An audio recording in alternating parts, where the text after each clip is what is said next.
When I was a kid, my parents would sometimes bring me down to my aunt and uncle's place to stay for the weekend. Mainly, I'd spend time playing with my two cousins who were around the same age as me.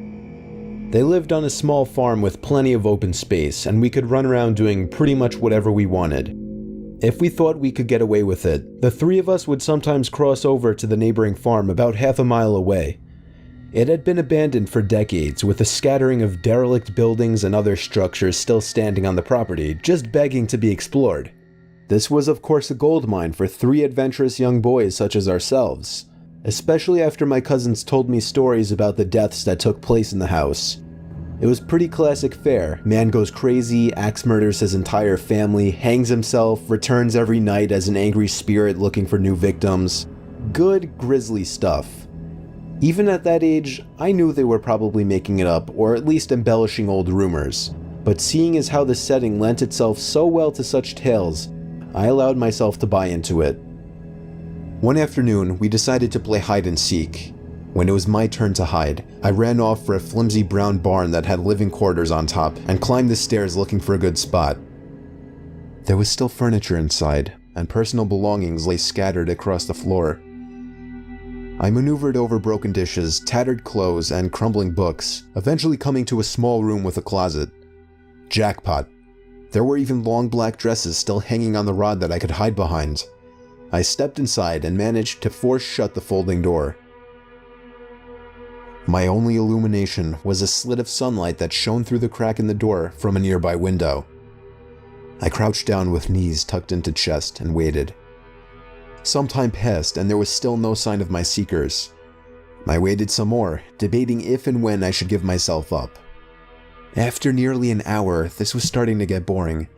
My head drooped. I awoke with a jerk.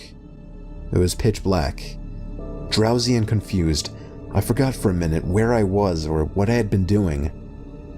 As it came back to me, the realization that it was now nighttime and that I had been abandoned here filled me with sinking dread in the pit of my stomach. I tried to get up, but a sudden cramp in my calf kept me grounded. I squirmed about, waiting for it to pass, when I heard a door slamming shut downstairs, and instantly froze. One of my cousins? There was a brief period of silence, then footsteps at the bottom of the stairs. But not just footsteps, a thud too.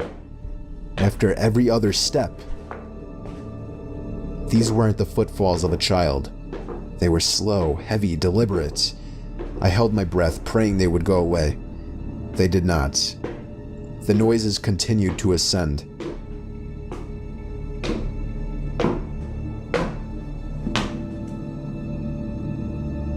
After another moment of silence, the walking resumed. This time along with a steady scraping sound, like something heavy being dragged across the floorboards.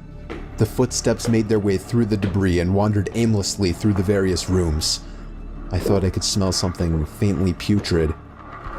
The constant scrape sent cold shivers coursing down my arms and back. My worst fears were realized when the steps reached the bedroom doorway. They got closer and closer and finally stopped directly in front of the closet door. I couldn't see a thing. After an agonizing pause, they continued on over to the other side of the room and out the doorway again. They faded away down the hallway. I waited for what seemed like an eternity. There were no more sounds now, and I was trying to build up enough courage to open the door and flee. Three things happened simultaneously just then. I was bombarded with a smell I can only describe as fresh roadkill. I heard raspy breathing behind me in the dark closet, and I felt hot breath against the nape of my neck. That was enough for me to hurtle myself out from the confines of that nightmare space, relying on memory and scant moonlight to navigate through the darkened house.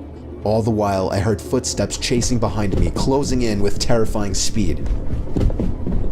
It was a clumsy, torturous escape full of trips and bumps and blind stumbling. I never looked back. At least, not until I had burst out the front door and into the country night. And when I did turn around, I saw absolutely nothing. There were no more footsteps and nobody was chasing me. That didn't stop me from running though, all the way back to my aunt and uncle's house. There was a police car in the driveway when I got back. My parents were there too, worried sick. Everybody demanded to know where I had been. Apparently, when my cousins still hadn't found me by evening, they'd returned home to tell their parents. Eventually, the police were called in and informed me that they had already scoured every building on the farm. The insinuation that I was lying about my whereabouts didn't go unnoticed. None of it made any sense. It wasn't until years later that one of my cousins filled in a final piece of the story. He and his brothers had spent hours searching for me like they said, but the part they didn't tell anyone was that they thought they spotted me in the window of the bedroom I was hiding in. And when they got closer, they saw that it wasn't me. A young boy neither of them recognized was smiling and waving down at them and gesturing for them to come upstairs. That's when they ran back home. All of this while I slept in the closet.